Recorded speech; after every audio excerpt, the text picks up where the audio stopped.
سبحانک لا علم لنا الا ما علمتنا انک انت العلیم الحکیم صدق اللہ العظیم۔ اصطلاحات القرآن جو دوران تفسیر استعمال ہوتی ہیں اور ان کا سمجھنا ضروری ہے۔ پہلی اصطلاح جو ہے وہ دعوی صورت ہے۔ اب دعوی صورت کی کیا تعریف ہے؟ ما ذکر علیہ الدلائل فی تلک الصورت والتخویف لمنکریہا، کہ دعوی صورت کا وہ مرکزی مضمون ہوتا ہے جس پر دلائل ذکر کیے گئے ہوں اور منکرین کو ڈر سنایا گیا ہو عذاب دنیاوی کا یا عذاب اخروی کا۔ قرآن پاک کا ایک اسلوب ہے کہ کبھی دعویٰ پہلے اور دلائل بعد میں، اور کبھی دلائل پہلے اور دعویٰ بعد میں ذکر کرتا ہے۔ جب ایسا ہو تو اصطلاح میں فرق آ جاتا ہے۔ جب دعویٰ پہلے ہو دلائل بعد میں ہو تو اس کو دعوی صورت کہتے ہیں، اور اگر دلائل پہلے ہوں دعویٰ بعد میں ہو تو اس کو تفریع یا ثمرہ کہا جاتا ہے۔ ان دونوں کی مثال،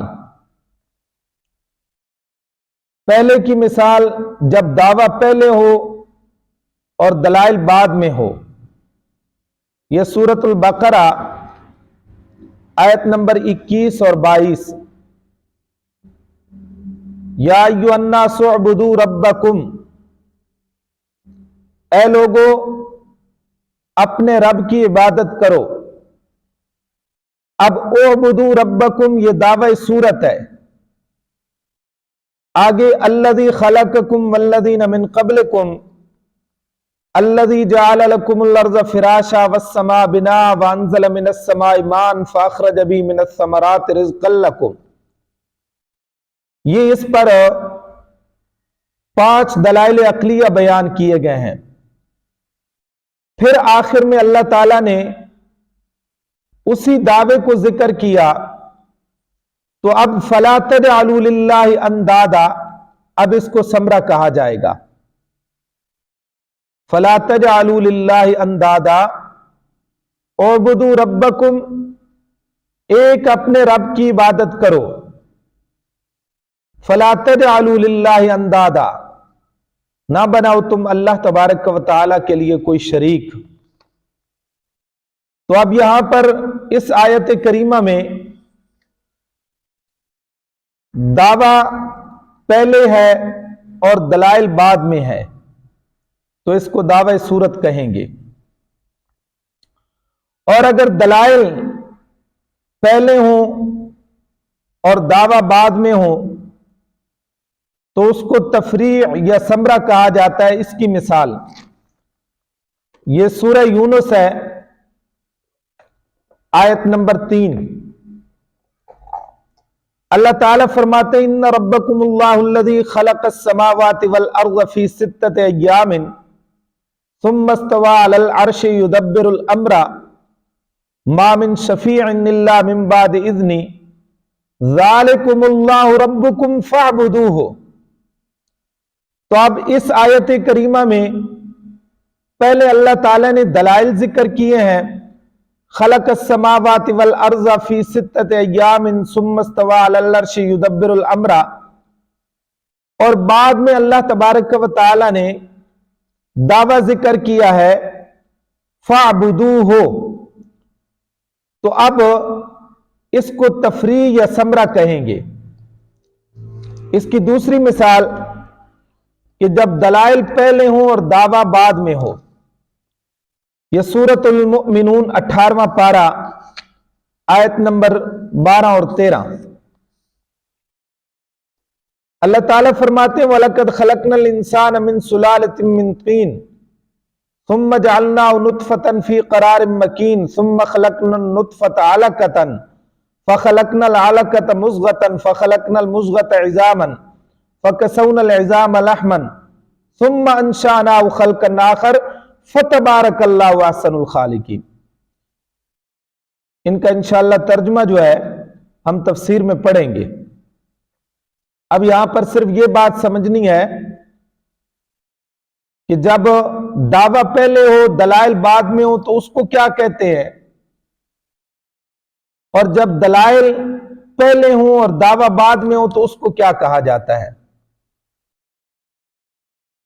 تو یہاں پر اللہ تعالیٰ نے پہلے دلائل ذکر کیے اور آخر میں فرمایا فتبارک اللہ احسن الخالقین۔ یہ ان دلائل کا ثمرہ اور تفریح ہے۔ اثبات التوحید بعنوان البرکہ، یہ بھی توحید کا اثبات ہے برکت کے عنوان سے، اثبات التوحید بعنوان البرکہ۔ تو اب بات سمجھ آ گئی کہ جب دعویٰ پہلے ہو اور دلائل بعد میں ہوں تو اس کو دعوی صورت کہا جاتا ہے، اور جب دلائل پہلے ہوں اور دعویٰ بعد میں ہوں تو اس کو تفریح یا ثمرہ کہا جاتا ہے۔ اور ان دونوں کی مثالیں بھی ہوں گئی۔ پہلے کی مثال سورۃ البقرہ آیت نمبر 21-22 اور دوسرے کی دو مثالیں ہوئی ہیں، سورہ یونس آیت نمبر 3 اور سورۃ المؤمنون آیت نمبر 12 اور 13۔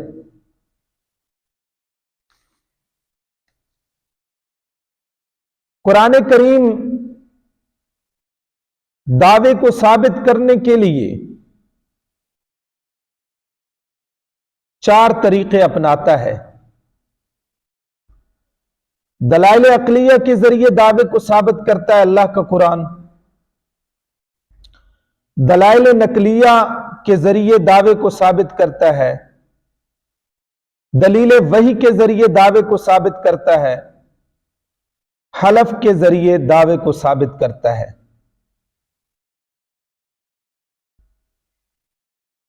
نمبر 1، دلائل عقلیہ کے ذریعے قرآن دعوے کو ثابت کرتا ہے۔ اب اقسام دلائل عقلیہ، دلائل عقلیہ کی 4 قسمیں ہیں، تین بلکہ۔ نمبر 1، دلیل عقلی محض۔ نمبر 2، دلیل عقلی اعترافی۔ نمبر 3، دلیل عقلی مسقط للخصم۔